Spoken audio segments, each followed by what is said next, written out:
It's The Drive on The Fan.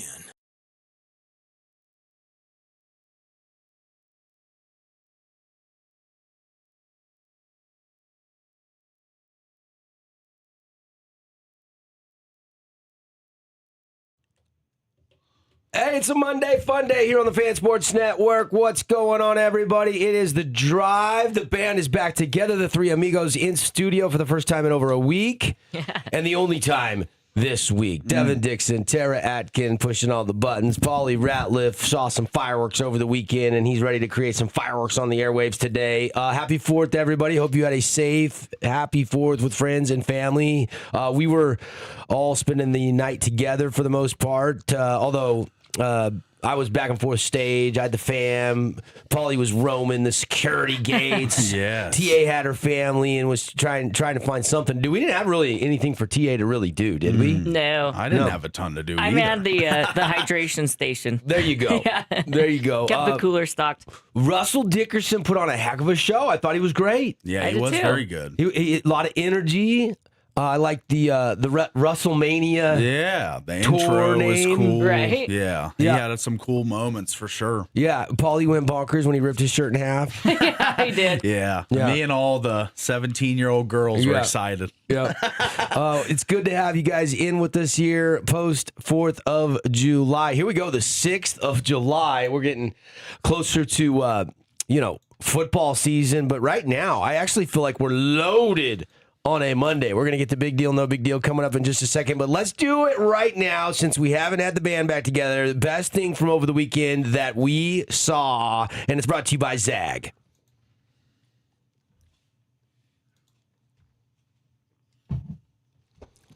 I'm going to the Utah Jazz Summer League game from the other day. It was their first Summer League game, and that meant Darren Peterson, the number 2 overall pick, was making his Utah Jazz debut. The fans cheered his every touch at the Huntsman Center, and Peterson did not disappoint.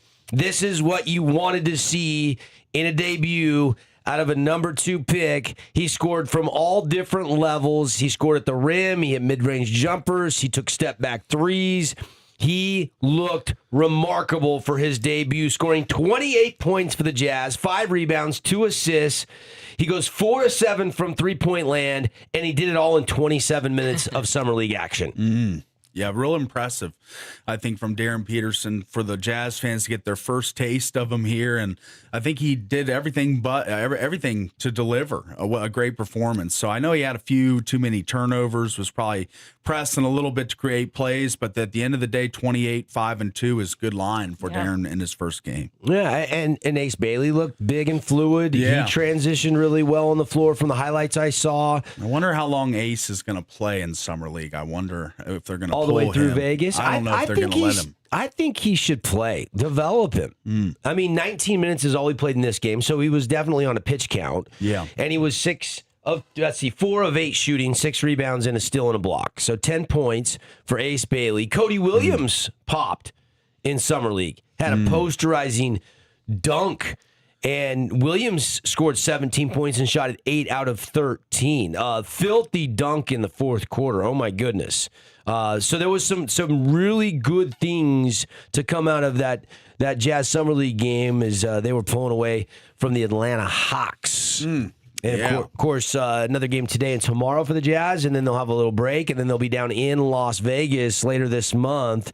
And, of course, that first game in Las Vegas pits A.J. Dabonza against Darren Peterson. Yeah. Jazz and Wizards, I think it is it Monday the 13th? Is that game a week from today, if I'm not mistaken? Is it? Okay, yeah, I think that you're right there. Yeah. Let me check. It's a week from Just today make if it's sure. on the 13th. Yeah, I think if memory serves me, I'm going off memory there, but I was looking at the Jazz Summer League games because I get back in town, I don't know, Saturday or Sunday, depending on how the soccer championship July rounds go. 9th.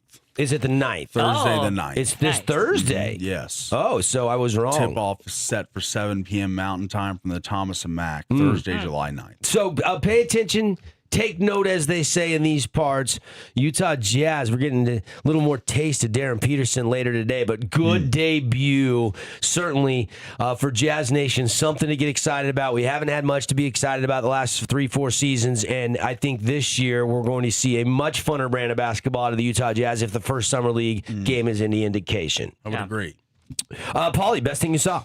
All right. I think it's easy for me today. I've kind of been tracking this team during the World Cup because I've got a really close friend that's a fan of these guys. The White Lions, the English, they take home the win yesterday in adverse circumstances. England near sea level, as we all know. The match was played very, very high above sea level last night. They had to adjust, acclimate to the environment, and obviously the Mexican fans were crazy. They found the England hotel after they booked, I heard, 12 to 15 different hotels. The Mexican fans found them.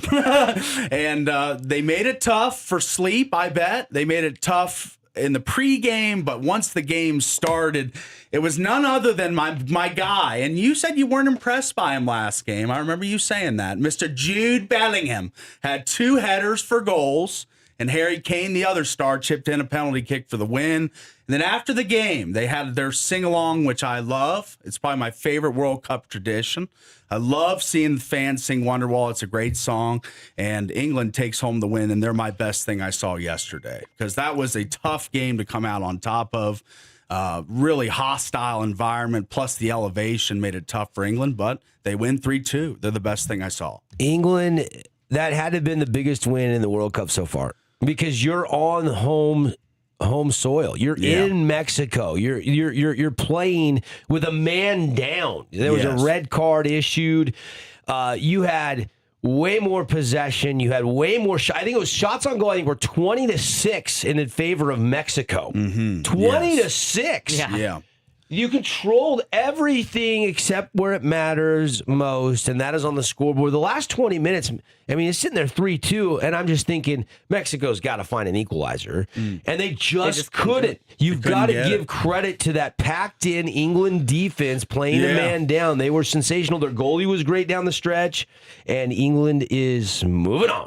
That's right. Big win for the White Lions. And I mean, the sing-along is great, but the play was amazing too. You say just 6 shots, but they capitalize on 2 of them in less than 2 minutes on a Jude Bellingham header and then another Jude Bellingham header. So it was pretty impressive to see how they stormed out and got the win, even though Mexico had a ferocious push at the end of the game. A capacity crowd, 80,824 soccer fans. The kickoff was delayed an hour because of the lightning in the area, which pushed that back. The really backbreaker for Mexico was Bellingham. He scores twice in 98 seconds. And later in the first half, I think it was like the 36th and 38th minute of the first half. It came off the coinciding kickoff. The ball was intercepted, and then Bellingham was on the run again. So it was just, and then obviously the captain, Harry Kane, scores on a penalty kick, but Bellingham was the best player in that game last But everything was going against England.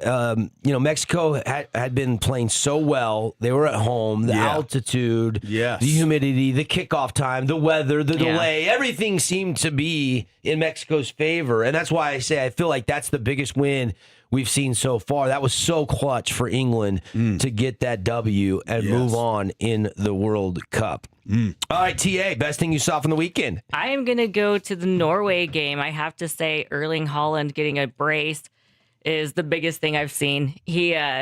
Or the best thing I've seen. He is by far the biggest sensation, I think, to come out of this World Cup. His following, everybody is so interested in what he's going to do, where he is so young and is playing so well. He just is a sensation, and so I love watching him. And then seeing him get the honor of the drum for the row was incredible. Which I think the row is the best tradition of the World Cup. We were practicing it in Fenway Park at the Red Sox game last Wednesday because the game was a blowout. So we were doing the row. Yeah, of course. If you've watched any of the World Cup, you know exactly what that row is. In Norway, moving on as well. It's a good call. The header, he contorts his. He gets so much power, so much precision on the headers. Yeah. We're seeing a lot of goals. I mean, if you watch Premier League soccer, Champions League soccer, you see a lot of set piece goals and a lot of headers. Yeah. But in the World Cup, we've seen a lot of free moving, attacking soccer, but we still see our fair share of headers. And there was, 3 header goals in the 2 games yesterday? Bellingham had two two. alone. Yeah, and then Erling Haaland had one of his 2. The other, I think his header was sensational, but the other goal he had goes through the legs of the defender, spinning away from the goalie, inside of the crossbar, bottom shelf. Yeah. That was a crazy goal. The precision on that kick, first of all, to not have it be blocked, then to spin it away from the goal, and then have it hit the post and go in. I mean, you can't execute a shot better than that. No. That's right. With a defender right between you and the goalie. That's right. That was an incredible kick. It was awesome. Yeah. And I just kind of feel bad for Neymar a little bit. You know, he's a Final legend World in Brazilian soccer. They were favored. And he finds his way into the game via substitute and gets a penalty kick and scores in his final World Cup. Which was a game. good moment. Good storybook ending for him, but I kind of wanted Brazil to win that game, honestly. I thought that they have a better chance to maybe advance further. Norway's got a great superstar, like you say. They're winning. They're winning, but So I wouldn't say they don't have a chance. I would say they, against some of the top teams, I would say that Brazil was one of the top teams. Yeah, they were fifth Well. best in the world rankings. Yeah, I mean, we're getting down to every game is huge now. That's right. I mean, we're in the round of 16. We're going to But the how quarterfinals. long does this storybook thing go for Norway? I don't know. It's going a lot further than it did Than we thought it was going to go. Yeah, I mean, That's right. look, ask the Netherlands how their storybooks run went. They were out in the knockout round. And they've made it to the finals. And they the were ranked last higher 2 times. than the Dutch. Yeah. Weren't they? Norway was not favored like Norway the is like Netherlands. 29 in the world rankings. Yeah. They're the biggest surprise of this entire tournament. Mm-hmm. Them and Cape Verde. And Verde, yeah. Which definitely proved that they belonged.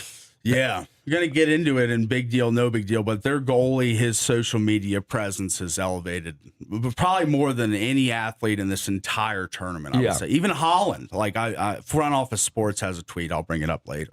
All right, good stuff. Best things we saw. We're off and running. Hope you had a great 4th of July inside the Finley Hyundai Studios.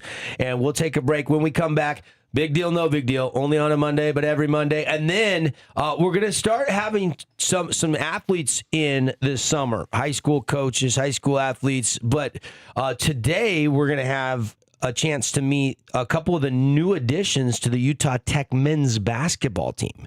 We're going to have 3 players and Coach Judkin's going to be by on their way to their morning workouts. They're going to be live with us in studio here in about 18 minutes from right now. So really looking forward to that. Aaron Bliss is going to be in. Rex Sunderland is going to be in. And Gibson, the 4-star, is going to be in. So it's going to be fun to get to know those guys just a little bit as they're in town getting their weekly hours in, getting ready for the upcoming season this fall. All right, got to take a break. Back in a flash. It's The Drive on a Monday. Stick with us.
Welcome back, everybody. Show today brought to you by the Rev Tour.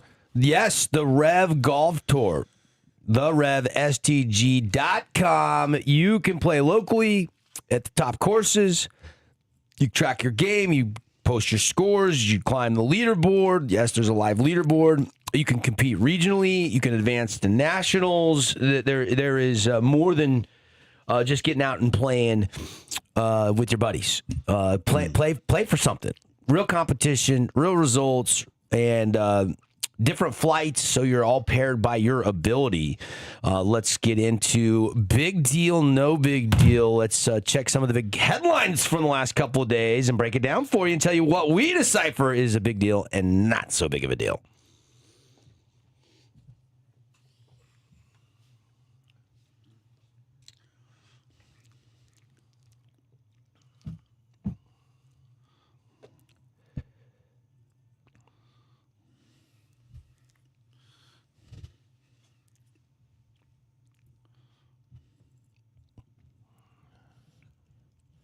All right, let's get started. I got a 4-pack of questions ready to go here, and probably none bigger in this country in the World Cup period that we're in right now.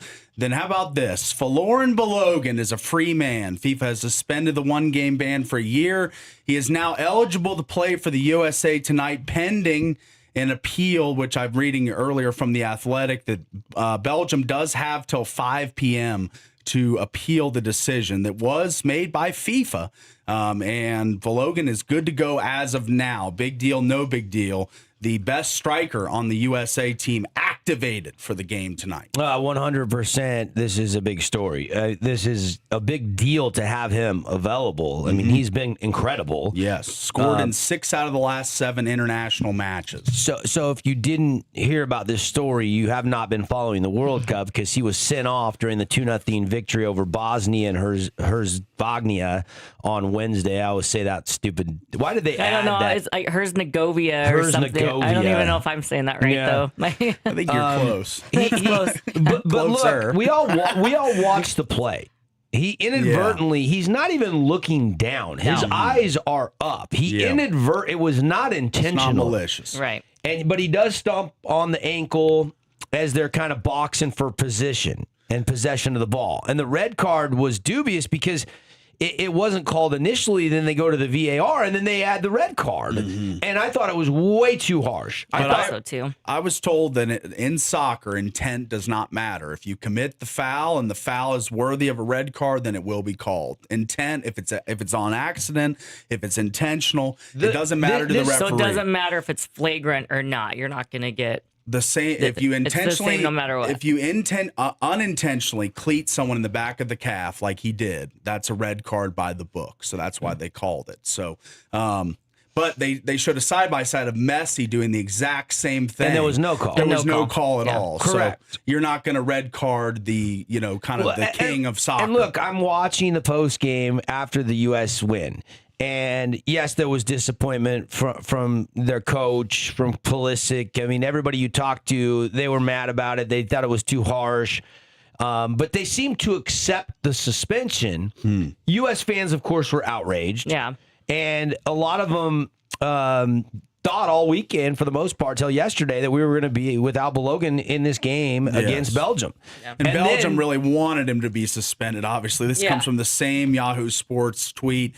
The Belgian Federation said it was, quote, astonished by FIFA's decision to suspend the ban for a period of 1 year. And the Royal Belgian Football Association, the RBFA, responded the move was in direct contradiction of the competition regulation and said it is exploring, quote, all potential options to reverse the decision. Yeah, I mean, it's a mess. And Trump inserted himself into the situation. I mean, it's the 4th of July. It's America 250, and Trump got involved. He did, which reportedly, yes. I don't necessarily like it when my sports get intertwined with politics. Right. I don't need the president of the United States butting in. Yeah. Like, am I glad Balogun's call got overturned? Yes. Do I think it was so harsh that he does not deserve to play? No. I'm fine with the decision. A lot of other countries already don't like the United States. They're jealous of what we've got. And it feels a little like home cooking, being that we're the host country, getting kind of a break here. A lot of places are asserting that as well. There was a guy named Garachina who got a red card in 1962. And he was a Brazilian player that was sent off during the semifinals. He lashed out an opponent. Back then in 62, FIFA did not have an automatic one-match suspension. So a disciplinary committee convened the next day to decide if he would play or not in the final. As the story goes, the assistant referee, who had the best view of the offense, was paid off and disappeared.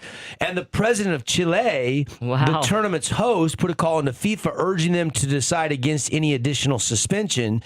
And he wanted to keep one of the tournament's most entertaining players on the field, and he got away scot-free, and Brazil ended up winning their second World Cup days later. So this is not the first time that we've seen. It happened a similar situation in 1962. It's even happened even more recent than that. FIFA suspended the final 2 games of a 3-match suspension for Cristiano Ronaldo after a VAR review saddled him with a red card in Portugal's qualifying match versus Ireland. This was years ago. He would have had to miss the first 2 games of the World Cup if that suspension was held up.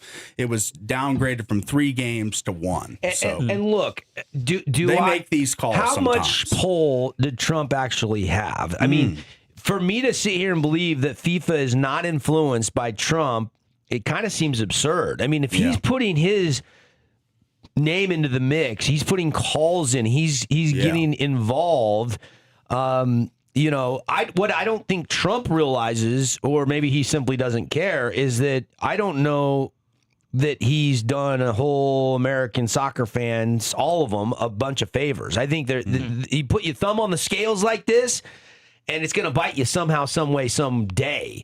And so they got there on their own merits. We don't need Trump meddling, is my take on that. I kind of agree with that. And so because this story is blown up and now they've reversed the red card and he's going to play, this is absolutely a big deal. 100% a big deal. Yeah. Yes, huge deal for the chances to move on past Belgium, who last time the U.S. played Belgium in a friendly, I heard they lost 5-2. So they're up against it a little bit. There's a really good team that they're going to have to play really good soccer, and Balogun being back is a big boost to that. All right, let's go to the next one here. Joey Chestnut, how about this guy? Continues his competitive eating excellence. He downs 66 dogs and buns for his 18th Nathan's Famous hot dog eating competition belt. Big deal, no big deal. That is just gross. Never said it was the most. How many did he get? 66. So he's done. His record is 71. Yeah, 6'7". Yeah, he was. He did 66 this year. His record is 71. I say no big deal. Yeah, I'd say no big deal too. 18 championships at this point in time. It's his. If he shows up and he's eligible and he's not suspended, he wins. Yeah, there was those battles between him and the Asian dude. What was his name? Kobayashi. Those two used to battle every 4th of July, but now I think Kobayashi's out of competitive eating. So now it's really just Joey and a bunch of. It's a great run. 18 titles is sustained dominance, but it's a food eating contest. It is. And it sounds like he's going downhill. If his all-time record's 71 and he only 66. 66, yeah. He's still going downhill. He still blew everybody away. But look, it's a food eating contest, and we're so used to him winning. I didn't go, oh my gosh, Joey won again over the weekend, so I'm going no big deal on this. No big deal. All right, I think we're all on the same. Congratulations, Joey. You can eat some hot dogs. I hope you don't puke. He's gonna feel sick. Yeah. All right. We have time for one more. All right, let's do one more here. Messi, Haaland, and Mbappe exit the round of 16, tied with 7 goals apiece. The race for the Golden Boot is heating up. Big deal, no big deal. 3 guys tied for the Golden Boot in the round of 16. Yeah, I'd say this is a big deal. Yeah, I think this is a huge deal too. Yeah, I mean, the stars have been out. Yeah. And I remember the top goal scorers. I remember have we been were talking about, the greatest of all time, which I still think is Messi, but we're talking about, the legends of the game playing their final World Cup. And then you got these rising stars, and we were kind of like breaking it down beforehand, and the stars have been out. I mean, Yes. it has been an incredible race, and I don't think that the race is even close to over. So Harry Kane is right behind them with a 6. Yeah, 6 for Harry. So you're watching the biggest stars in the world battle for the same award on soccer's biggest stage, and there's compelling storylines for each. Mbappe trying to become the first player to win consecutive Golden Boots. Yeah. Okay. Messi in his final World Cup, can he get that MVP award? Haaland is the surprise story. And this is Norway. his first World Cup. Yeah, it is incredible. Huge stakes, and they're advancing, and it's making this race even more remarkable going down to the wire. If we get, if it's Mbappe versus Messi in the final, or it's Mbappe versus Haaland, or Mbappe versus, whoever, Harry Kane, yeah. How incredible is that going to be? I think Holland's is the most impressive. Norway's the 29th ranked team in the world rankings. They're still alive. He's scoring a ton of goals. I still think Mbappe, France, world power. Argentina, Messi, world power. I know, but I said it before or during the first round. Mbappe, to me, at 27, is the best player in this tournament. Right now, currently, he is in peak physical condition, the prime of his career. He toys with people. Like watching Mbappe, to me, he has been the best player, but not necessarily the best storyline because of the reasons you just mentioned. He's playing for the favorite. He's got a ton of talent around him. Elise, if they take Mbappe off that team, they're still really good. No, they're still fine, yeah. Yeah. I mean, Messi having to go extra time the other night at his age. Like, how much gas does he have left in the tank? It's a fascinating storyline. I absolutely 100% think this Golden Boot race is a big deal. All right. All right. Wrap us. That is Big Deal, No Big Deal. When we come back, John Judkins and 3 of the new Utah Tech men's basketball players going to drop by. We'll get to know them, their story, and how they're liking St. George so far. When we come back, we talk Utah Tech Summer Hoops on the Fan Sports Network.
Oh, let's go. Let's fire it up. What do we got here?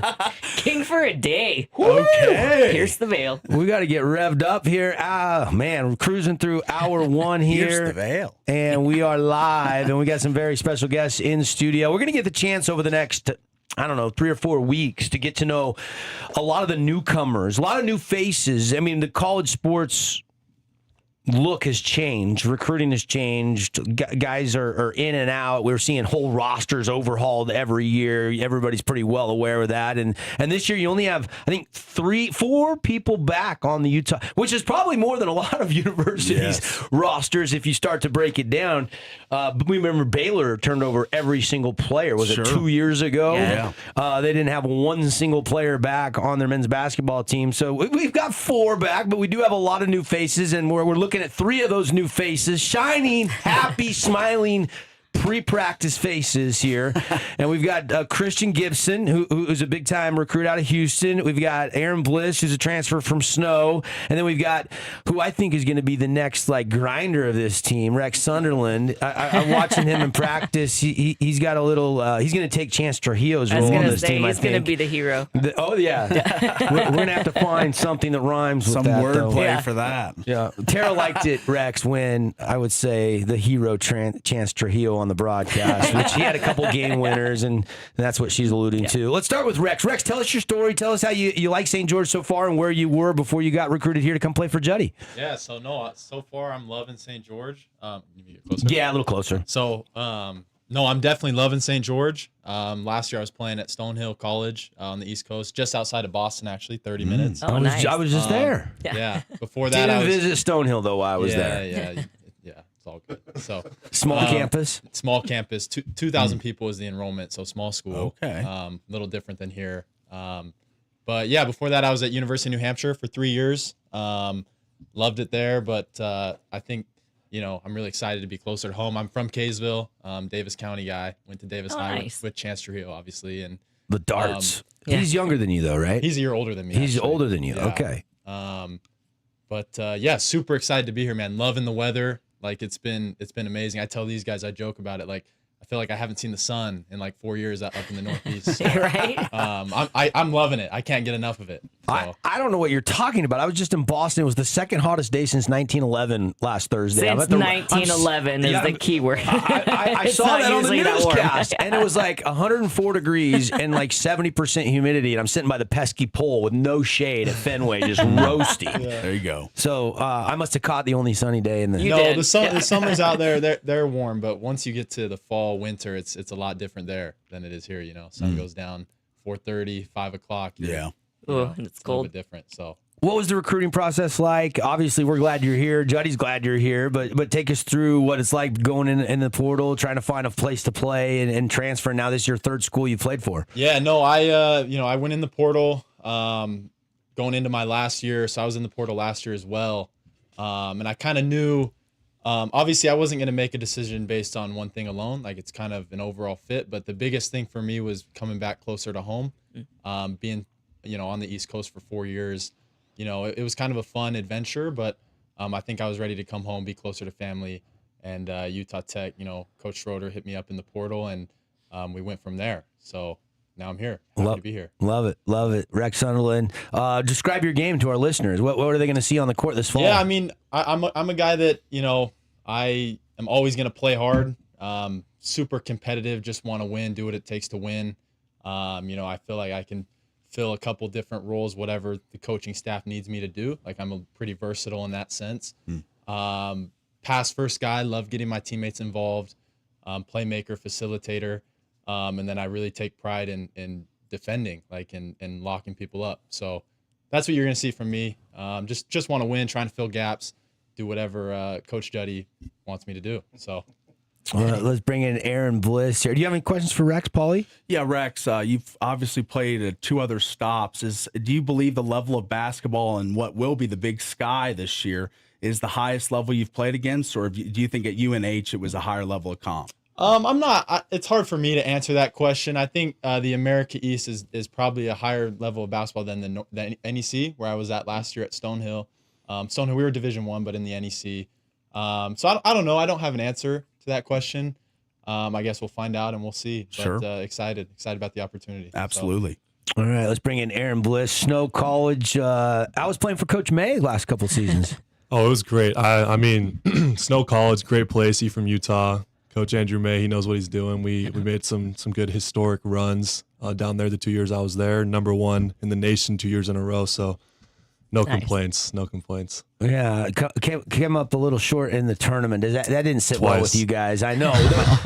That was a shootout this last season. The year before, you guys got upset late 3, right? Was it late 3?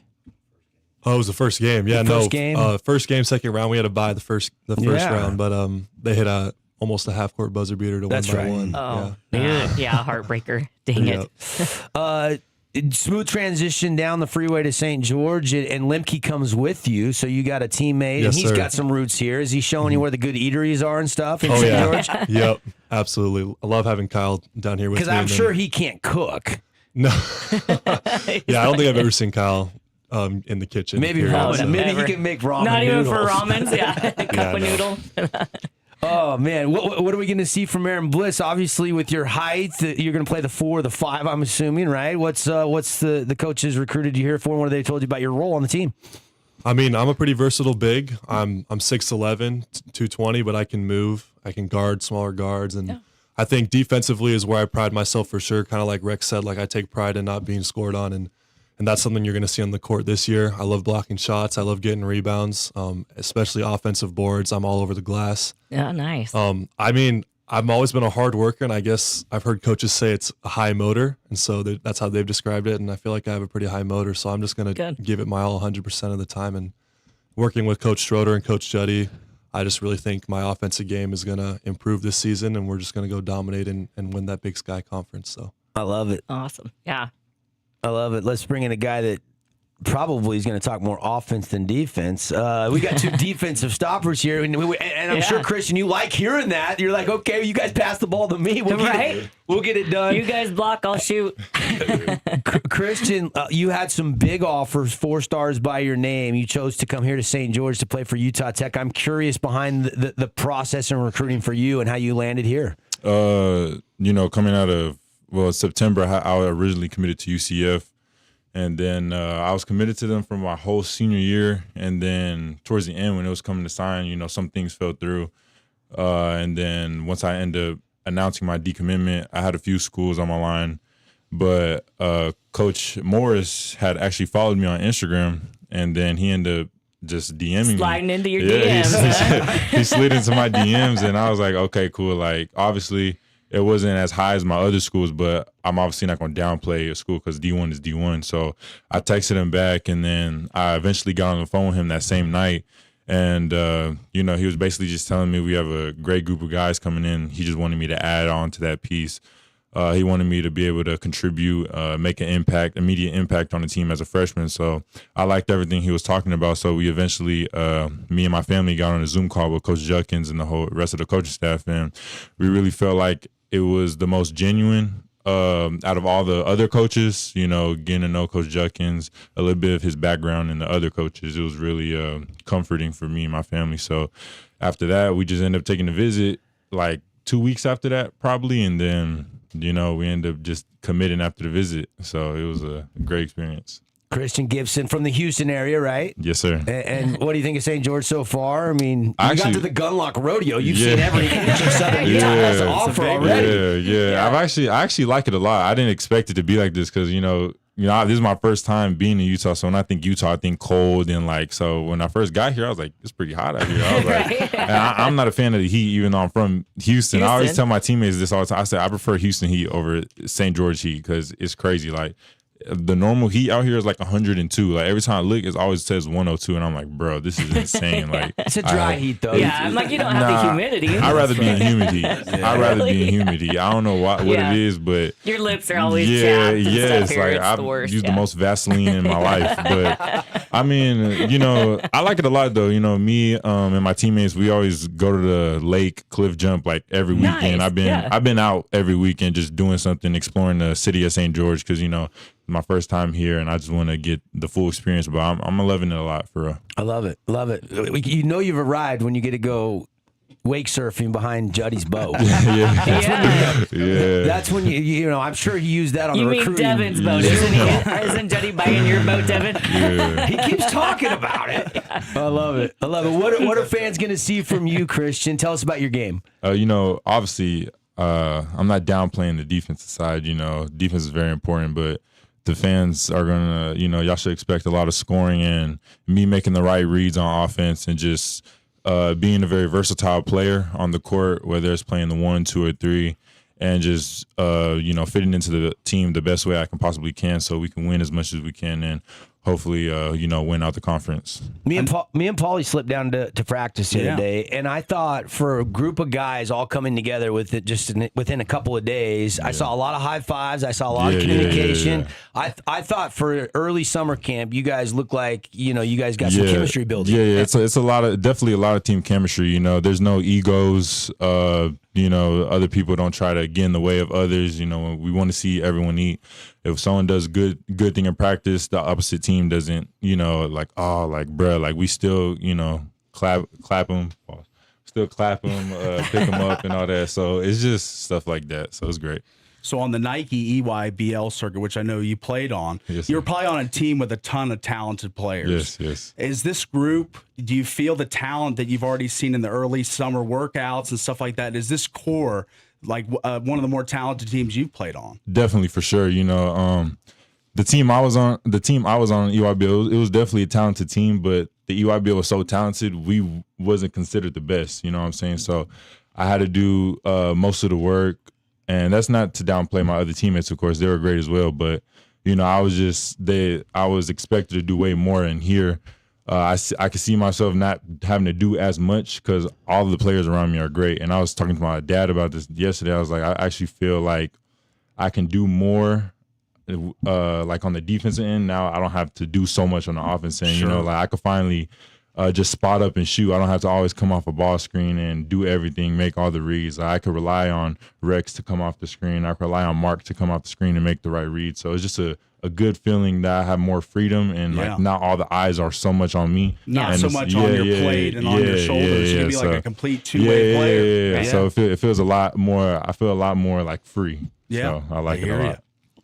Let's bring in Juddy for just a second here, Juddy. I know you're just sitting back relaxing over there. But, You're off the hot seat. how was your fourth? Fourth was good. The concert was great. Yeah. Yeah, it was fun. What have you seen from the guys? I mean, you've had them for what, 2 weeks almost? 2 weeks, yeah. In fact, the time you guys came in was our first week. Yeah. So that was kind of interesting when you said that because that was something that we've been trying to do. This summer is kind of what you do. You got to build the standards and the culture and the thing. And these guys have done a great job of that. And when you talked about the lake, we'll be going there shortly.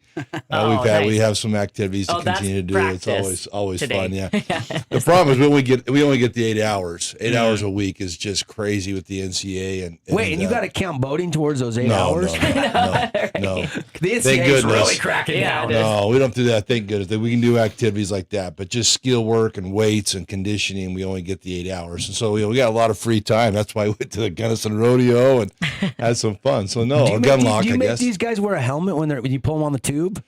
No. Should. We don't go that fast. I don't know I'm if not I'd get on a crazy. tube But no, they behind- just say they've been jumping off cliff. I'm a little concerned about that too. We better have a team rule on that, I guess. Some new information came out Yeah, today. that's fun. But again, I love what they say. That they want to win. They're winners. They want to win. They want to do the right thing. That excites me just right there alone. I love it. What do you compare last year at this point in time to this year? Whole new roster. Everything's changed. Just different. Whole different. I think these guys are going to be better defensively. They already mentioned that. I think we're going to play together a lot more, sharing the ball. You're going to see different leading scorers each night, I imagine, just because how they play together and share and find the open guy. I love our toughness. I think these guys are tough. I don't see anybody complaining and about fouls and stuff like that, and just playing through stuff, and that means a lot. So I can't wait. I wish it was closer than it was, but also we got a long ways to go with these new guys. Only having 4 back. I'm curious, and I'm sure some of the locals that watched Owen Mackey over at Snow Canyon, curious how he's adjusted and acclimated coming off of his mission. He's been home a couple months now. I mean, 6'5", 6'6", uber athletic. We saw him in high school. How is he looking, camp? He's looking so good. far? We'll bring him in. You guys, everybody can get to know him too as well. But he's it was funny the other day. I asked him, I said, "Hey, did you lose weight or gain weight in your mission?" And he goes, "Nope, I stayed exactly the same." And that's kind of rare. Normally, it's either one or the other. You lose it or you gain it. Most of them gain. Yeah. And so he's in pretty good shape, and he's working really hard. So I expect a lot out of him as well. All right, Juddy, and a couple of the newcomers here to the Utah Tech men's basketball team. How much time do we have, Juddy? You got to get to practice? We got 8:30. We're 8:30 over Nets on Fire today. 8:30 today. Nets are going to be We do appreciate on fire. Nets on Fire helping us out today. Oh, yeah. So, Well, you that's gotta- the hard part of our school right now, is just finding gyms. You know, the volleyball's doing a team camp right now. That's why we moved. But these guys have been really good. The school's going well for these guys, and so we're just trying to find the morning time when we can go practice and when we can. So we might be over at your indoor court, right? No, you don't have No, no. You better get one, big guy. Maybe that guy shot that air ball. Might we use his basket today at the concert? You know, Man, when I saw the guy Shots signed up fired. 6'5", I'm like, he can get this there. He's got Yeah. a chance. Looks was like nervous. an athlete. He was nervous. Had his whole family there, and then It wasn't the best lighting it's either. okay. It's all right. It's kind of like your putt. You left it short. How many half court? How many Exactly. half court? Hey, I birdied 18 yesterday. How many half court shots did you hit? We know it's from our thing last Yeah. year. I think I hit 6. 6. Wow. Nice. Just so you guys know, the day before our game, we all shoot half court shots, coaches versus players. Yeah. The players beat us, but Chance is gone. Thank goodness. He had like 10 or 12. No way. Wow. Yeah. He had some touch from Yeah, he half made a court. ton of them. So just something to light him up a little bit, have some fun. Is Jake's and, stroke any good anymore? No, he only had 1 or 2. He didn't hit as Jake! many. He didn't hit very many either. Were Come you the on. leader in the clubhouse for the coaches? I think me and I can't remember. It's Brock. I think Brock or Tony might have been. Yeah, we'll do it again. We'll get these guys. It'll be fun. We need to be there to video it. Yeah. we need evidence that Juddy We can make do. 6 half We need court you. shots. We need you to come in and do it. Help us. We only have so many coaches. We have a lot more players. The managers are ours too, and that's Yeah, I don't think that's a whole. I don't nother think story. Paul and Tara and I are going to be much help on half court. You're kind of like Rod. Many You're kind of like to Rod count. Zono. Where Rod hits the backboard, we're happy. Yeah. So it's fun. A lot of fun. I love it. I love it. Juddy and the guys going to be stopping by for the next couple weeks. We're going to get to know others on the roster and obviously talk to. We'll try to get through the whole team, won't we, Coach? Yeah. That's the Try idea. to beat Whatever the you whole have team. some time. Yeah, we appreciate you doing this. This is fun. I was just telling them when I played at Utah State, they made us do a kind of like a commercial. Each Oh, player yeah. did, and I still in my mind, still read mine or remember it. Mine was don't be alarmed if you see smoke coming from the spectrum, because this year the Aggies are on fire. So maybe you better come up. Maybe you better come up with some of those. Something, Dev. yeah, let's come up with figure some it out. stuff. Hey, and We that can was do it. Juddy came up with that on his own. That was pre-Chat GPT. Yeah. Like he didn't even Watch have to out, have dude. It was on AI like fire. that. Yeah. So no, these guys again, get to know these guys. I think the fans will really get to like them and love them. And again, I thought last year our community was really good with our guys. Yeah. Going around the streets and saying hi to people. I mean, they were really friendly, and our guys loved that. At our games, they were there. We just got to get our student body a To little get bit more behind, bought yeah. in, because some years it's packed and it's going, and then other years it's not. But Yeah, it should no, be we more than appreciate the it. UVU and the SUU games where the students show Yeah, up. yeah, and hopefully the Big Sky. I think with football being in the same conference as us, I think that's a big thing too. You play the same teams, you kind of get that rivalry going. I'm and gonna- Right. it's gonna be good. I'm going to bet the Big Sky travels better than the WAC. Yeah, I think I so would too. assume so, Yeah. too. Yeah, I mean, you're going to see Montana State. They're going to come to St. George and get out of the cold weather for a minute. Yeah, they will. And come catch a game at the Burns. It'll be good. Yeah. When we play inside. Big guys, so it's Hashtag good. pack the Burns. Let's go. Let's go. All right. Christian, great to meet you. Thanks for stopping by, man. Can't wait to watch you hoop. Welcome to St. George. Yeah. Aaron, good to see you. I'm sorry about the mic level for 6'11". Apologize, but don't let Kyle cook anytime soon. Are you rooming with him? No. Oh. No, he's Did he sent move home. home? Yeah. A mama's boy. Oh He man. moved back home. Smart. Save money. Rex, good to meet you, man. Nice to meet you. Appreciate you guys. Welcome back to the great state of Utah. The Utah Tech players and Coach Judkins hanging out with us. Christian Gibson, Aaron Bliss, and Rex Sunderland. We got to get to a timeout. They got to get down to practice, and we will we'll have more of the players coming in over the next couple of weeks. So keep it locked in right here on The Drive on the Fan Sports Network. We'll be back. All right, guys. Beautiful, fellas.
Yeah, winding down hour one. We went long with Juddy and the Utah Tech men's basketball team. Paulie, that was fun. Got to meet some of the players, and Yeah, I like that's great. I like what I'm hearing and seeing. Yeah, me I too. like seeing Aaron have to lunge way down to get the mic. That means he's really Yeah, tall. that's right. We got some height on the team for sure. Yeah, you can't teach 6'11". Hour one just flew by. Devin, Paul, Tara. Show today brought to you by Coral Canyon Golf Course. Coral Canyon Golf Course. $80 this summer. $80. 18 holes, cart, lunch, with a drink, with range balls, all for just $80. Call for your tee times, 435-688-1700. Hour two coming up when we come back.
G6. Woo! Oh, I baby. love this song. Oh, I love the 4th of July. Hope you had a great holiday weekend. Here we are, new week, July 6th. Paulie and Tara will have the show tomorrow. Paulie will have the show really all week long after that. Yes. Tara and I are gone the rest of the week. I'll be back next Monday. I'm just going out to Denver, Colorado for a week to watch my daughter's soccer tournament, and then I'll be back. I can take the Comrex and maybe Why don't you just zoom in? join Polly for a show, maybe on well, I don't know if I want to do it Thursday morning. I'm going to the Eric Church concert at Red Rocks on Wednesday night. I'm stoked for that. I've never been to Red Rocks Amphitheater. Oh, wow. Yes. And It's awesome. I've almost booked like 3 OAR concerts there. And it so happened that Eric Church is playing a 3-night stand tonight, tomorrow, and Wednesday. We're going to go on Wednesday night, see the finale. All right. So I'm, in fact, driving out to Denver after the show. But we'll be in one way or the other. Somebody will be all week long this week. So thanks for waking up with us here on the Fans Force Network from the Findlay Hyundai Studios. Let's get to some of the headlines and check in with some of the things. We haven't got to a lot yet because we had Juddy and the Utah Tech men's basketball players in the house. But that was a lot of fun, and we'll have more feature stories as we get to know the new roster for the men's basketball team over the next couple of weeks. But let's get to the headlines brought to you by Coral Canyon Golf Course.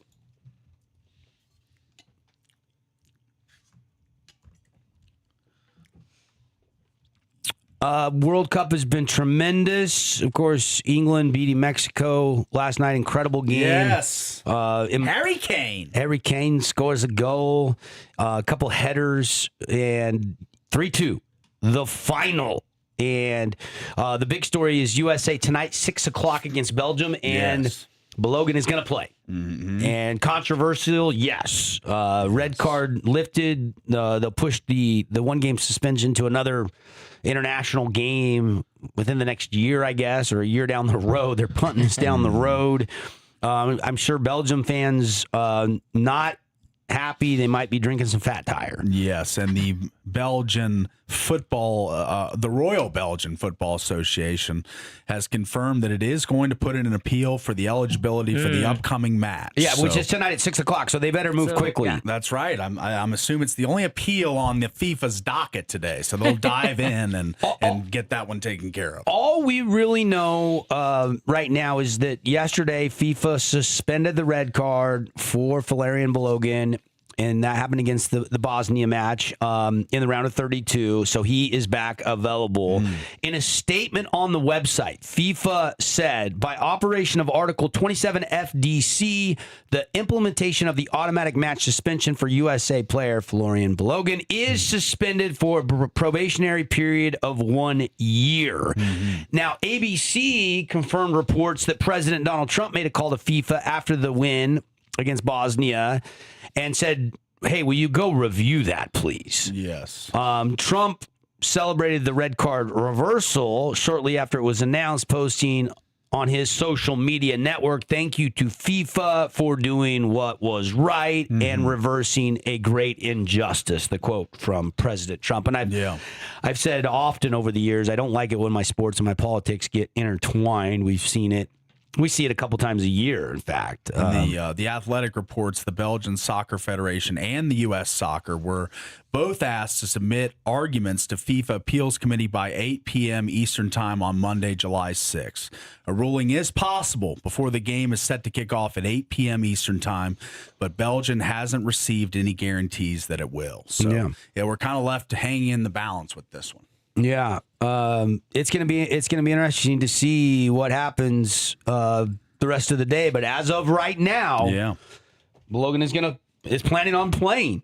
Yeah, it'd be nice to see. And he has been incredible. He has been incredible. He scored in 5 out of 7 of the last international matchups. And if he plays tonight, he will score. He will score. He will score. He is going to be hungry. Yes. And he's going to be looking to prove something. No question about it. I think Pulisic is due to score too. That's right. Yeah, let's hope. All you listening, do what you got to do out there. He's naming a winner for you out there. Balogun to score. You called it. There you go. You called it. Well, I just think with everything that's happened, I would be shocked if he didn't have, a little piss and vinegar. Oh, yeah. Playing He's going to be tonight. motivated. And he's so good. Yeah, he's very good.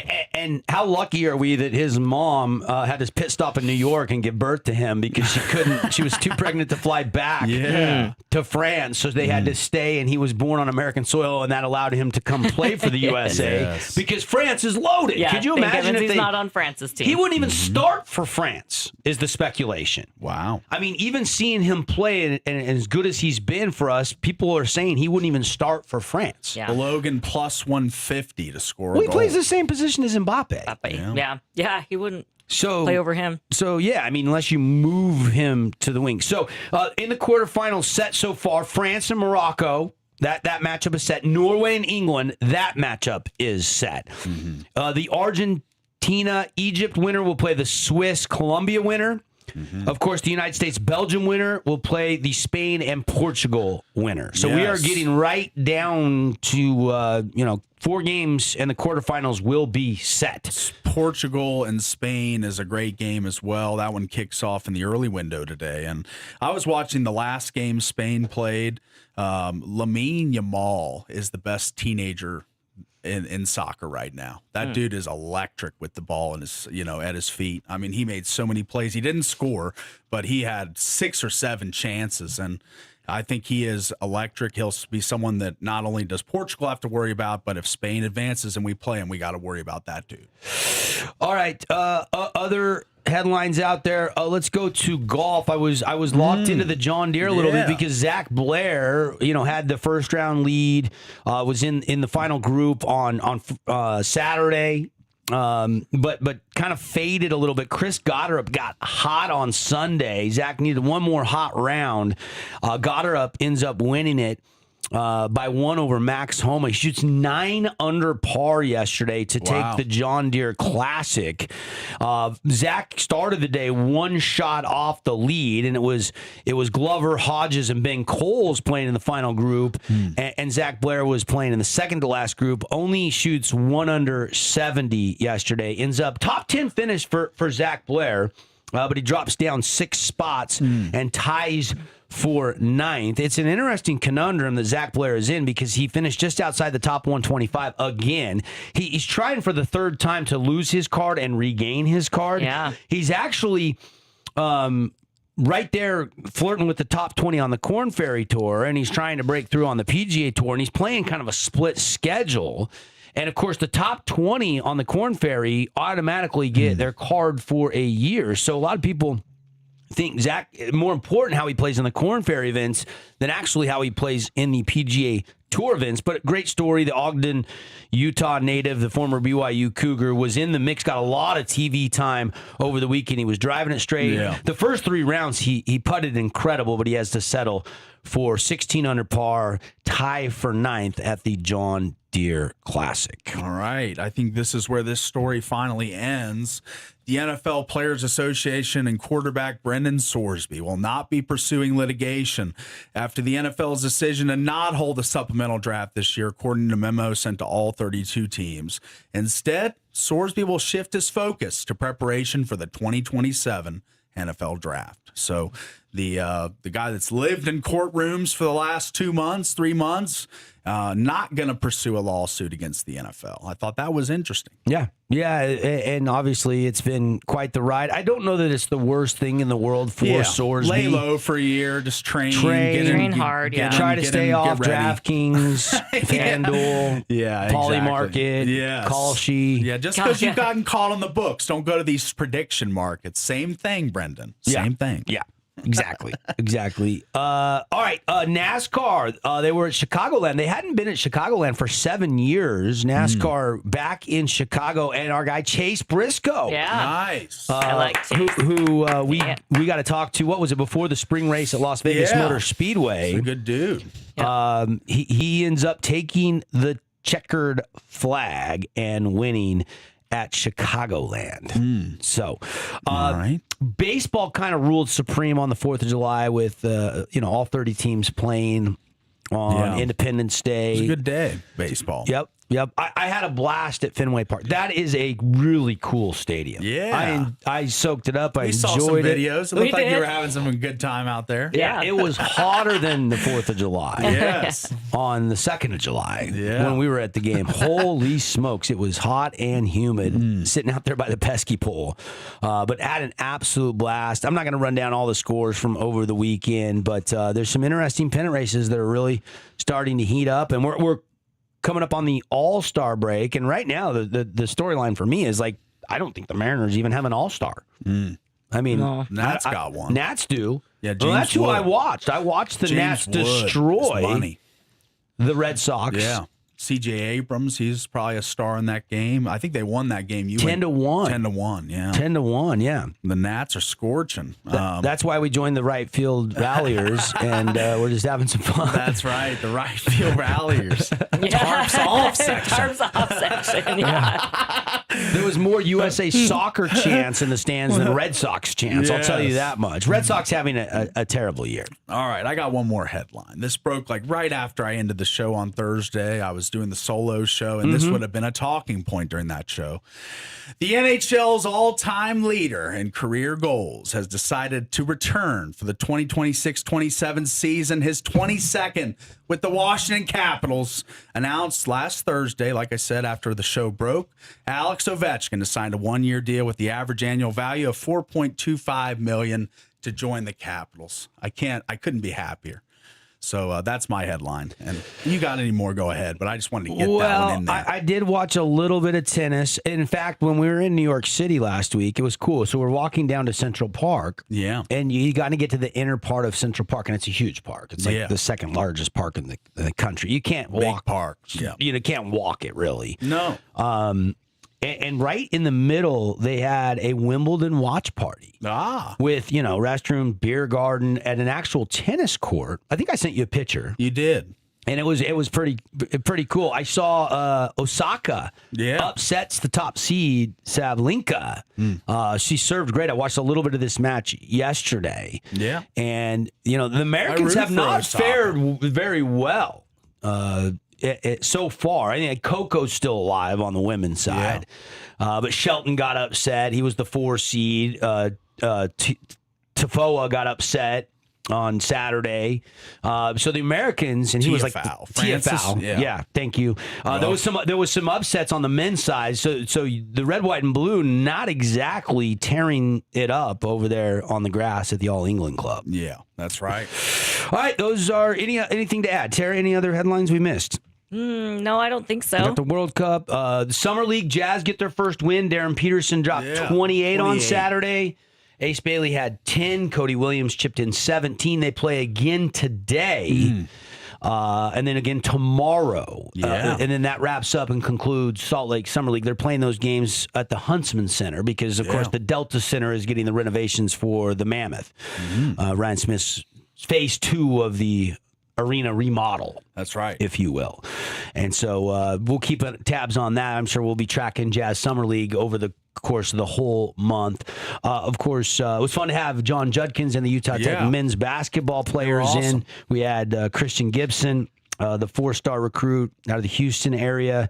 We had Aaron Bliss, the Snow College transfer, and Rex Sunderland, who was a Stonehill transfer, played at New Hampshire and then Stonehill, and we'll have him here for one season. Next Monday, we'll get to meet more of the players. All right. Including Mark Brown, who you were impressed with. I was, the Valpo transfer. Boston Harker, Alex Dupree, I think will be joining us next Monday on the show. All right, got to take a break. Back in a flash. We're rolling through a Monday here on the Fan Sports Network.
Welcome back to The Drive on The Fan.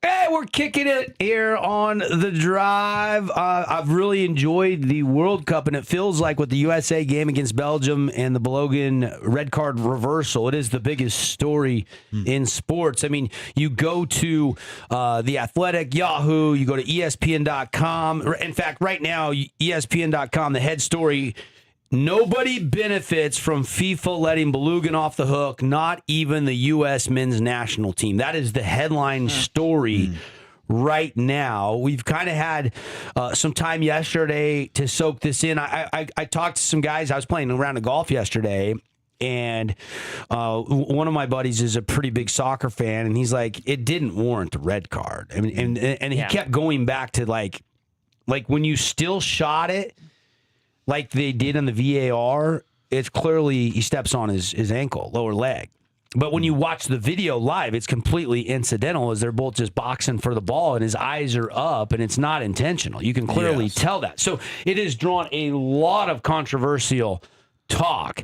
Yeah. And one thing it hasn't generated is the dip in prices. After Balogun was ruled eligible, this from Sports Business Journal, the get-in price for the U.S.-Belgium round of 16 match climbed to $17.06 Monday morning after dipping to around $12.50 on Sunday before the suspension was overruled. So I think U.S. fans know that this is a big shot in the arm and a better chance to win this game that they could be at. I was talking to one of my best friends from high school that I used to play high school basketball with, and his son is a soccer player. He's kind of turned his soccer family, so to speak. And I kind of have a little bit too with my daughter, but we were chatting about soccer. His son's actually going to play at the University of Washington, went to the same high school as I went to, and him and the whole family are going to the game. I bumped into a guy that's like, oh yeah, I'm a friend of mine from St. George, taking the whole family to the game. So I think if you're a fan of the soccer, like Tara, weren't you saying your cousin went to 3 different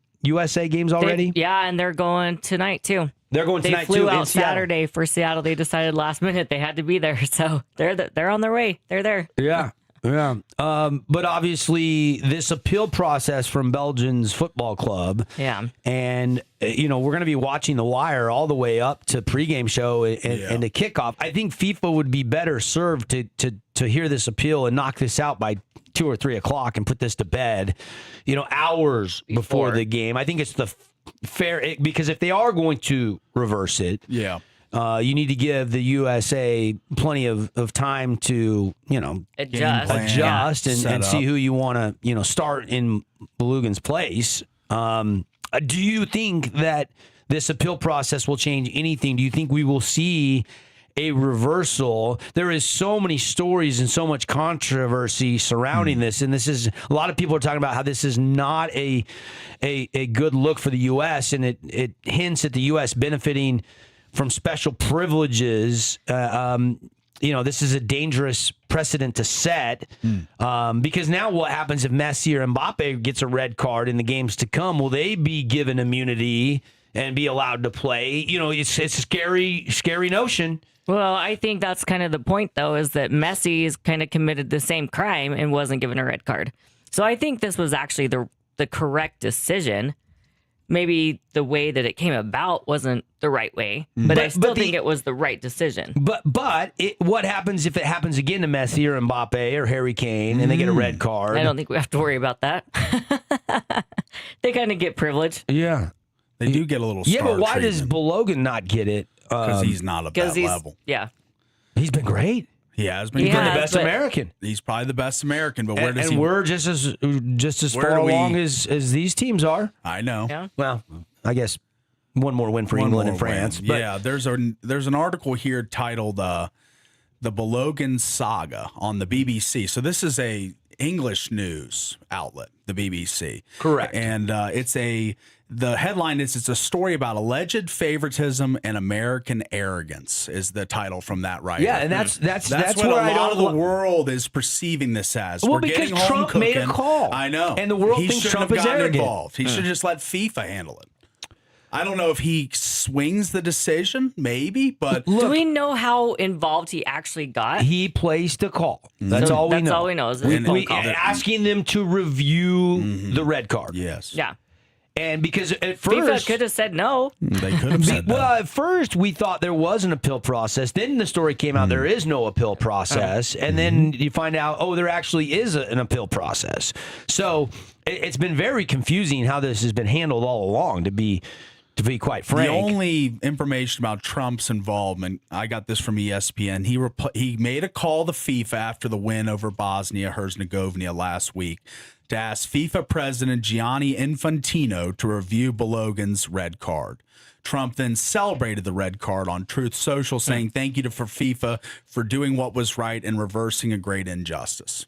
that's all we know. That's all we know about his involvement. But look at it from From the outside From the view, outside, it's yes. like Trump made a call. Yeah. A lot of people think he's arrogant anyway. Yes. And I that's just other people's opinion. That's not necessarily my opinion. I don't do politics, but I don't like it when my politics invade my sports. And I think this is a very slippery slope that FIFA, you're having the greatest World Cup, the record-breaking attendance numbers, ticket prices, people are paying buku dollars. The Yes. ratings on TV are unbelievable. The product has been sensational. There was 2.7 billion viewers for the Argentina Cape Verde end of the game. It peaked at 2.7 worldwide. And honestly, Cape Verde was my favorite storyline. Yes, Of the I tournament. think they were the world storyline. People fell in love with that team, their effort, and they proved they belonged. They didn't have to get the wild card to get in. They got in as the 2 seed out of their pool. They drew with every game in their Yeah. pool. Then they win a knockout game, and they dang near won it the other day. I mean, my goodness. And we had that graphic up of how many followers their Yes. goalkeeper gained, and it was over 17 Josimar Diaz. million. His name is Vaznha. Vaznha. He went from 46K, less than 50,000 followers, to over 18.7 million. So he's gained over 18 million followers. Yes. Yeah. All he is a goalie for Cape Verde. Before he started this tournament, he was a relative unknown, but now a social media darling, to say the least. 18.7 million, and he's even following 10 less people as well himself. Yeah.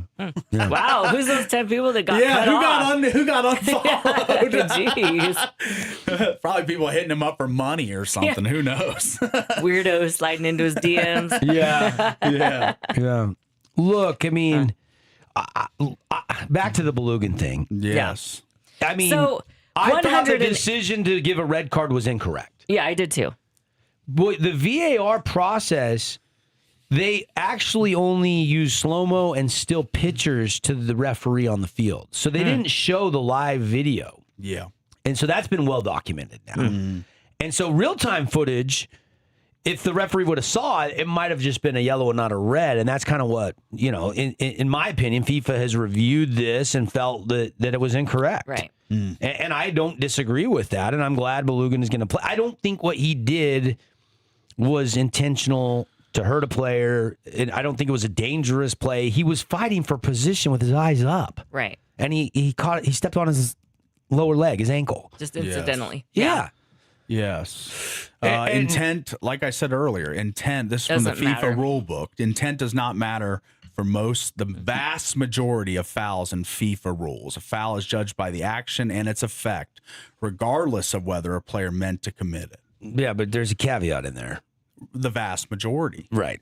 So I mean, that was harsh. it was definitely For a a red harsh call. call. When It definitely Messi has a was. similar play and doesn't get anything. Doesn't Because get we were any. at Wingnuts when that call was made, and everyone was just shocked. They Yeah, we were ticked. Everyone was like, "Okay, so we're missing our best scorer for the next game against probably the toughest opponent we faced yet." Sounds great.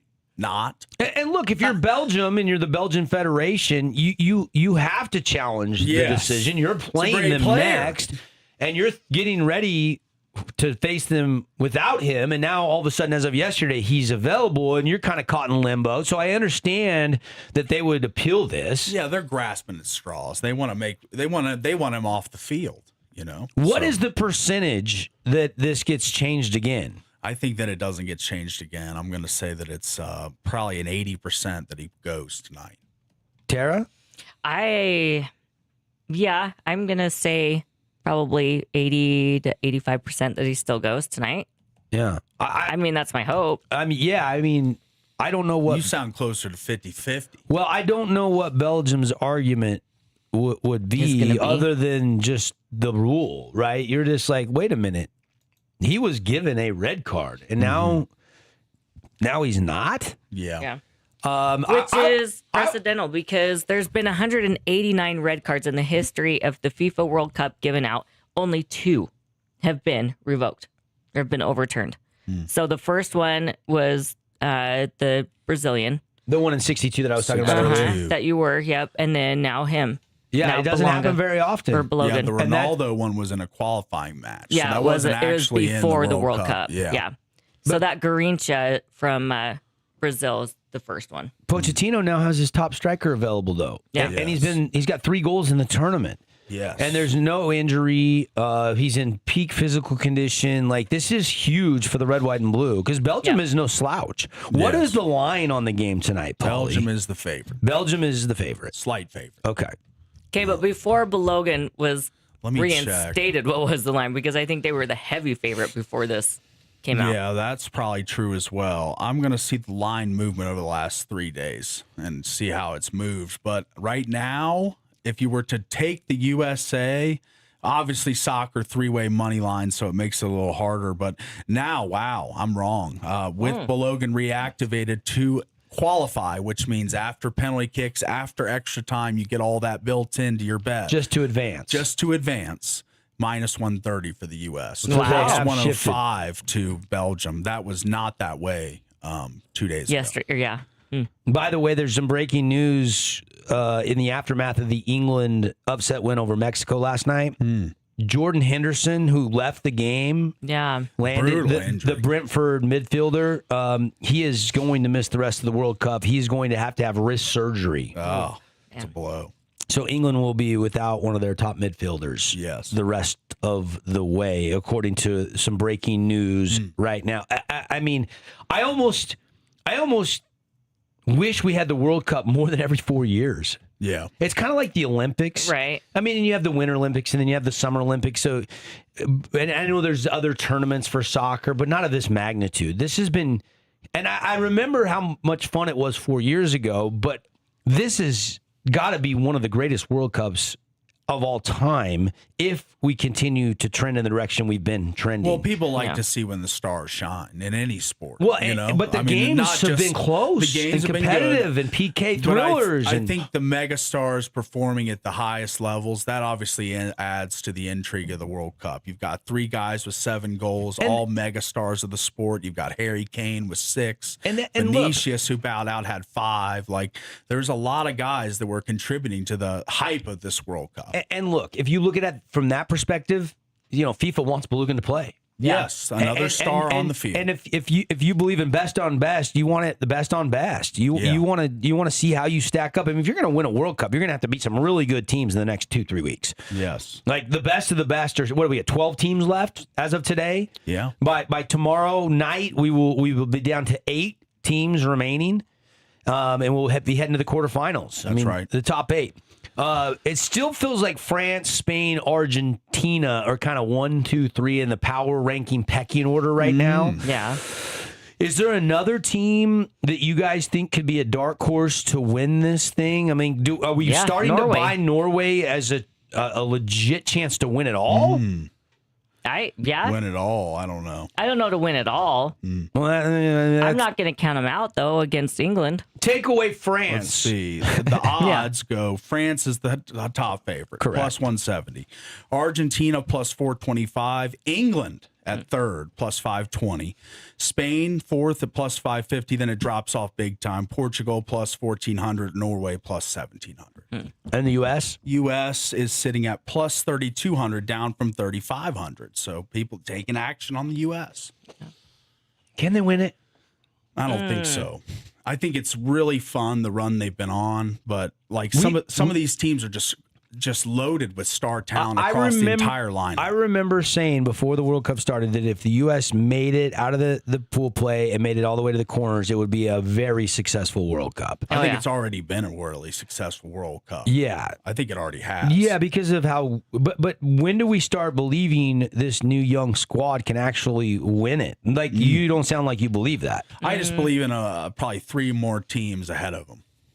Yeah. But Spain, I mean, maybe Portugal. No, Portugal's going to get knocked out today. I think. You think Spain's going to beat Spain? them? Yes, I think Spain will knock out Portugal. So then that takes another favorite off the board ahead of you if you're the U.S. Right. Yeah. But you still got Colombia, Morocco ahead of the U.S. as well. So U.S. probably the lowest besides Belgium, Switzerland, and Egypt. Those are the only 3 teams the U.S. is ahead of in the odds. Yeah, but I think France is going to take out Morocco, so another favorite's going to be knocked off the goes board. out? I don't know. Like, You don't know? Morocco is Morocco. playing so well. Yeah, Saibari It's and all those Morocco, not guys. Morocco. It's like, you can't. I was just Not the same shuffling in thing. excitement. I didn't think I was playing Morocco. Oh, it looked like you were doing Morocco. What is the anytime goal for Ronaldo today? I can get that for you. Probably like plus 200, I would And that's guess. the thing is you get these guys that are the main dog for their team. Anytime there's a penalty, they're going to be the shooter. Like Harry Kane is obviously the shooter for England. Mbappe, the shooter for France. What's the star for Spain? Oyarzabal? Yeah, Mikel. Yes. Oyarzabal? I don't know how to say his name, but I know his first name's Mikel. Like, is that he who you're? scored 2 in the last Is that game. who you're taking anytime goal? Is that your guy? Ronaldo is their penalty shooter at plus 160 anytime. Ronaldo. So he's got the lowest anytime odds. The only one higher is Mikel. Okay. So Okay. and he's on Spain. And Lamine Yamal is the same odds as Cristiano Yamal had Ronaldo. a really good chance and misfired last game. He Yeah. did He had not like score. 6 good chances. Yeah, I know. He's so fast. He is fast. He is super fast, and he's a teenager, just turned 18. Yeah. Yeah. So World Cup has been fascinating. 1 o'clock, Portugal, Spain. 6 o'clock, USA and Belgium. It's going to be wild all afternoon to see if anything changes with Florian Balogun. But as of right now, he is playing. With him in the lineup, yeah, you make a prediction. I got US. Does the U.S. win today? Yeah, I got him. Yeah. I got him to win if he plays. To advance or the 3-way line? Probably just keep the advance one. Minus Not 130. bad odds on to advance, and that gives you extra time, penalty kicks. If you take the money line, you got to win within 90 in stoppage. So that makes it a little more difficult. But if you believe the U.S. comes out storming, maybe you take the 3-way money line. Yeah. Yeah. Tara, who you like today? I'm going to stick with the USA. And I don't know. I can't decide between Spain and Portugal. That's going to be kind of a buster game. Mm-hmm. So that one's kind of tough. But I would probably prefer to see Portugal move on. Just because I think, again, another top one, Spain knocked out. Yeah. So That'd be good for better the U.S. odds for the U.S. It would be better because we play the winner of that game. We do, yeah. So that you would much rather face a 41-year-old Ronaldo and Mikel, what's his name, versus Spain and all their guns. Yeah, Exactly. I mean, if France is the team to beat, Spain's probably the second favorite. I would put them ahead of Argentina right now. I would too. Yeah. If I were setting the odds, I would put France as number one. Even though they had a scare, the 1-0 win against Paraguay, they still won. In fact, Messi is fascinating. Like, I love watching Messi, but they had a lot of trouble with Cape Verde. Yeah. Which kind of makes me want to put Spain and maybe even England ahead. And I'm telling you right now, like, Morocco they're scared. might be the fifth best team, and they got to play France, who's probably the favorite by every book in America and every country across the world. And Morocco is playing with a lot of. This is a great ride right now. Yes. So, like, if you go by the world rankings, like before this World Cup started, France is number 1, Argentina 2, Spain 3, England 4, Brazil 5. Those were the world rankings coming in. Morocco is the 6th best the team in the world by the world rankings, ahead of Portugal, ahead of the Netherlands, ahead of Belgium, ahead of Mexico. So Morocco, but can they beat France? Yes, I would love to see Morocco defeat France. Yes, I would love that. France just seems like they're a super team loaded with talent at every level of the field, midfield, defensive players, the forwards, the goalie. Yeah, I would just they're like Dodgers equivalent. They kind of are. Like all the best. I just want to see But you Morocco beat them. You said it earlier, the stars are out. And They are. And that's why, to Tara's point, Norway, I think, has a chance because Norway showed that having a deadly striker like Erling Haaland, he beat you by himself 2-0. They said on the broadcast a few times, but the dude needs an average of 13 touches per goal. 13 times he touches the ball, he scores a goal. So it's incredible. A touch can just be as like a quick pass or like, so every time he touches the ball 13 times, you should start thinking, all right, so it's about that time for a goal. Yep. So what is the U.S. ranking? U.S. 16th? is not in the top 10. They were 16th, I think, in the FIFA Show rankings. full rankings. I'm sorry. Hold on. I didn't know they had a full rankings tab. Yeah. I believe they were like 15 or 16. Bless you. Bless you, buddy. I got the sneezes. They are. They come in trios this morning. Explore. It won't let me do the full. Well, rankings. look it up. We'll come I'll back look with it it. up. We'll Yeah. come back with it. We got to get to a break anyway. All right. It's the drive from the Finley Hyundai Studios, rolling on a Monday fun day. Thanks for locking us in, and loading us up. Hope you're having a great summer. Hope you had a great 4th of July, and we're not done yet. Back in a flash.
welcome back, everybody. It is July the 6th. Happy Monday. Appreciate our great show sponsors, Game Day Men's Health. Hey, you can get, if your T-test comes back, you're low on testosterone, lowest price, $50 a week. $50 a week. Game Day Men's Health. Get scheduled. Free T-test. You get your results back in 15 minutes. Man cave environment. Snacks, drinks, TVs. Reclaim your game. And all you have to do is call or text 435-265-4223. Appreciate the Rev Golf Tour. If you're interested in getting signed up for that, go to therevstg.com. Appreciate Prime IV. It's hot out there. It's summertime. So if you want to get refreshed and recharged, they got some July specials going on. Just check them out. PrimeIVSTG.com. And of course, always appreciate Zag, Finley Hyundai, Coral Canyon Golf Course, and our great local partners. We got some great show sponsors who've been with us for quite some time. We talked a lot of World Cup today. Anything else to add on the World Cup today leading up to the USA game tonight at 6 o'clock local time? Did you see how the Henderson dude got hurt for England? Did you see it? I didn't see the play. I saw him go It's not off. a play. Oh. It's after the game. Celebrating? Kinda. I got the video of it up there now. Like this, there's a slow-mo look at it. I just saw the headline that he has wrist surgery and he's going to miss the rest of the So World this Cup. is how it happened. I don't think there's any sound with it. So, and it's not from FIFA, so we should be good. But this is his teammates just climbing over this little. It looks like the thing to block the ball from making it go into the crowd, and he just like slips on that He did. and absolutely crushes his arm. I mean, that is just so unfortunate for England, man. That was bad. You see that in sports, right? Celebrations. Well, and- but guys that fall really down the wasn't stairs celebrating. at their house, or Yeah. they slip in the bathtub, or Yes. we've seen it in sports where John Wall ruptured his Achilles taking a shower. yeah. So we were told. Yeah, or so we're told. Yes. Yeah. Yep. That is unfortunate. It was is. bad, yeah. That's a rough injury for England. Ugh. Again, lot of topics with the World Cup going right now. The stars have been out. Did Trump? Did FIFA? Is this crossing a line? I mean, is the integrity of the red card at stake? Like, there's a lot of stories being published right now about. And Belgium has been granted the right to appeal the decision, and we should find out an upheld or a reversal again Yes. before kickoff at some point tonight. Gotta hope that it's sooner rather than later. I hope. Yeah, I mean, even if it's a bad update for USA and Yeah. he can't play, you'd like to still know Have that decision. time to adjust. Yeah. You want to recalibrate and get everything set Yeah, for the game. and the nice thing is you probably already had a plan in place because until yesterday you were planning on playing without him.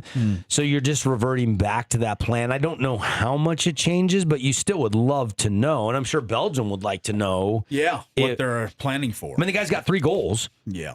in 4 games? Yeah, I think, and even in the international like friendlies and the qualifying, he's scored in like 5 out of the last 7 games. Like, this is the best goal scorer on the U.S. It'd be a huge bullet dodge for Belgium if this appeal is reversed or something. Yeah. Be catastrophic for us, but Yeah. it would be big for Belgium. Good stuff. Good stuff. You've got Jazz Summer League marching on. Yeah, DP era is on, baby. Yes, Jazz and DP coming off 28 in his debut. Boozer was strong in his Summer League debut as well. So Cameron Boozer, Memphis Grizzlies, who was the 3 pick, and then Darren Peterson, the 2 pick. Boozer caught the ball in the paint on pick and roll. He's playing alongside Taylor Hendricks now. Yeah. Hendricks gave it right back and throws down a 2-hand dunk over Mara, the 7-3 Oklahoma City. Did you see that highlight of that dunk by I'm Boozer looking at it over right Mara? now. Yeah, Oh. it's pretty wild. Unbelievable. Yeah, he had 15 points on 7-11 shooting, 4 rebounds, 4 assists in 24 minutes for Boozer. And here's the thing is Peterson was going up against Asa Newell a lot of the night, who's a second-year guy. and 28 points, 11 to 21 in only 27 minutes. Jazz win it in overtime. Nobody cares about the overtime win. What they care about was, how good Peterson looked. And Boozer, by the way, ended up with 15 points. He goes 7 out of 11 in his debut. I'm looking at that dunk here against Mara. Is it a dunk or did he kind of just push it in? I don't know. It's still over a 7-3 guy. It is still over a 7-3 and guy. The knock on Boozer was he's not as athletic as some of the other guys at the top of the draft class. I mean, I wouldn't say this is a poster. I think we got it now. Let's take a look at this. He scored it. He did score it. I'm not disputing that, but I was impressed. You're not impressed. I mean, it's kind of like the Dwight Howard in the dunk contest when he throws it. That was it real quick there, but I mean, this is his first ever NBA game. He's going over a 7-3 guy and he's scoring it. So Yeah. I don't know what else you want from Boozer. I'm just not saying it's a poster or anything. I didn't call it a poster, did All I? right. You Did said I? dunked over him. Dunked over him. I mean, he went over the top of him. He's right in the rim. He's 7'3". Yes, he is 7'3". Yeah. All right. Peterson played a lot of point guard in the Jazz game on Saturday. Yeah, that's cool. But I don't think he will once he's paired with Keontae George in the backcourt during the regular season. It's good that he has the ability to do that. But he did criticize himself in the post-game comments because he had a lot of turnovers. But he was ball dominant. There's expectation, there's hype.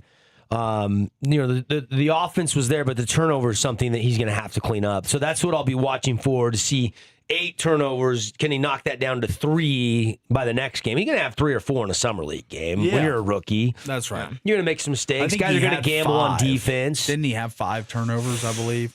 I'm Well, pretty sure. I thought it was more than that, but Oh, was it? I thought it was around 5, but let me look. I thought it was 8. Oh, really? Okay. Check it. I'm checking. Check it. So, I mean, summer league. Are we going to go? I want to try to get down there. I mean, I'm going to be gone the rest of the week, but next week I would love to shoot down to a summer league game. Okay, I'm in. And go watch a day of basketball down in Vegas. I haven't done that for years. Yeah, it's a fun little thing to do. Yeah. He had turnovers. Oh, you're right, 8. Yeah. Ooh, all right. Why are you second guessing me, bro? I know. Gosh. I should never do that. I'm looking. I'm like, go ahead and check it. I'm looking right at it. I just wanted to just make you look for He it. still made you Google it. Go ahead and check it. Go ahead and check it. I checked it. Yeah. That was It right. was 8. It's like his Google matched your Google. So you have the same stat. Yeah, that's right. My box score is as good as your box score. Oh, my goodness.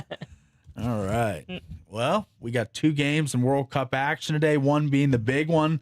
I think that Spain-Portugal will be very intriguing to watch, though. Ronaldo's presumable last World Cup. He'll be the penalty. He's 41. He is 41. I mean, do you think he's No, playing he's not at going to play 45? at 45. No. I don't think. But I don't think he. I don't think Messi's going to you either. Play at 43. I don't think so. But CR7 has not said whether he is going to. Yeah, he's kind of left it up in the air. But 45 years old would be ridiculous. Yeah. Yep. But it's going to be fun. We won't see AJ DeBonza till Thursday. Yeah. In Summer League. Wiz. Yeah. Yeah, that'll be Wiz Jazz from Vegas. Yeah. That'll be fun. That'd be cool. I might want to apply for a cred. There you go. You probably should have done that a week ago. I probably should have, yeah. You're late to the party on that one. I'm late, but sometimes late is rewarded. Sometimes. Not Yeah. really. I don't know. Not really. Not in media creds, it's not. We're getting closer to the Open Championship too. What is Yeah. when is the final major of the year? July 17th through the 20th? I'll be happy if you pinpoint that. Yeah.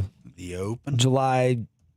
We're July 2.5 16th to the 19th. 16th to the 19th. I was off a At day. Royal Birkdale. Yeah. Next year it's at St. Andrews. Yeah. Back to St. Andrews, which is going to be really cool. I got my eyes set on that. So, all right. Rank the show today, Paulie. Gosh, I thought the interview with the Utah Tech men's basketball That was Cool awesome. meeting them. Yeah. It was fun to have Christian Gibson, the 4-star, in, Aaron Bliss. We'll get that podcasted. We had Rex Sunderland in. We'll get that interview with Coach Judkins in We're going to be next Monday having another wave of players come in. We're going to get to know some of these newcomers. We do a lot of interviews in the summer. We'll start getting our media day coverage set for high school, start talking with high school coaches about the 7-on-7s and the summer camps. We'll start talking more Utah Tech football. Boy, oh boy, if you haven't looked at Utah Tech's schedule, it is a gauntlet this year. Yeah. In the Big Sky, playing a bunch of Big Sky teams that are not in the conference, and then some that are conference games. BYU on the schedule week 2 up at Lavelle Edwards Stadium. It is I think that's week 1 for BYU, their season opener. Ooh, oh, you're right. It's the season opener, and then For BYU. Yeah. Oh, for Utah Tech, I thought they played Montana I think they do. State Utah first. Tech plays a game before Yeah. BYU. Yeah. But BYU's opener is Correct. us. It's Utah Tech, yep. Which, we were talking, I think we were talking to Jeremiah Jensen from KSL. We were talking about how, and he agreed, like, keep that in-state guaranteed money in-state. Like, Utah play SUU. BYU play Utah Tech. Play Weaver State.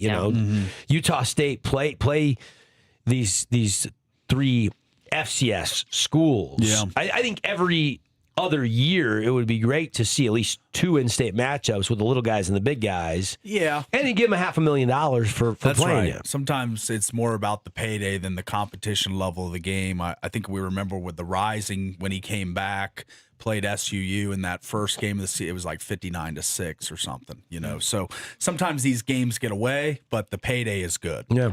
Yeah. A lot of soccer today. I mean, Norway knocks out Brazil. Paraguay knocked out Germany. We saw Morocco knock the Netherlands out and then win again. Cape Verde took Argentina all the way. England in Mexico beats Mexico. Like, it has been absolutely thrilling. So enjoy those 2 soccer games today. We'll have a recap for you and be back better than ever. Paul and Tara will have the show tomorrow morning back here from 7 to 9 on The Drive. I'll see you guys next Monday. All right. I'm off to Denver. Watch my daughter's soccer tournament. I might pop in with Paulie. But thanks to our great show sponsors. This has been The Drive from the Findlay Hyundai Studios. Have a great Monday, everybody.